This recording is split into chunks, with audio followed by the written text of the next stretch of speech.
Hello বন্ধুরা, তো কাল ছিল বোনের বার্থডে, তো সেখানেই গেছিলাম।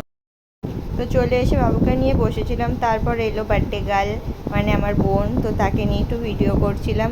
তারপর পেছনে দুই ভাই বসেছিল, তো ভাইদেরকে ভিডিও করতে নিয়েছি, যে তখনই ছোটো ভাই তো একদম ভিডিও দেখে লজ্জায় লাল হয়ে গেছে, তাকাচ্ছেই না এদিকে।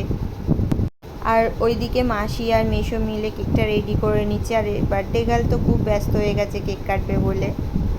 এই যে বার্থডে গার্ল রেডি হয়ে গেছে কেক কাটার জন্য, আর খুব হাসছিল কারণ ও ছুরিটা উল্টো ধরেছিল, তাই নিয়ে সবাই খুব হাসাহাসি করছিল।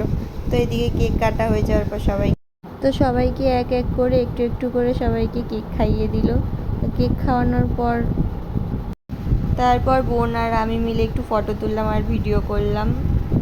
বসে পড়লাম মিষ্টি নিয়ে। তো এদিকে সবাই মিষ্টি খাচ্ছে আর বাবু বসে বসে দেখছে যে সবাই খাচ্ছে, ওকে কেউ দিচ্ছে না। তো ভাই ওকে দিচ্ছিল, তো হাত বাড়াচ্ছে, দেখো কীরকম হাত বাড়িয়েছে খাবে বলে। আর এইদিকে বার্থডে গার্লকে কেউ ফটো তুলে দিচ্ছে না বলে মুখটা ওরকম করে বসে রয়েছে। বোনকে একটুখানি কেক খাইয়ে দিলাম, তারপর আমি আর ভাই মিলে কেকটা খেয়ে নিলাম, কেক আর মিষ্টি। তো ভাই যে কেকটা খাবে বলে দেখাচ্ছে বাবুকে, বাবু মুখটা অন্যদিকে ঘুরিয়ে নিয়েছে। তারপর চলো আমরা কেক খেয়ে এবার বাড়ি যাব।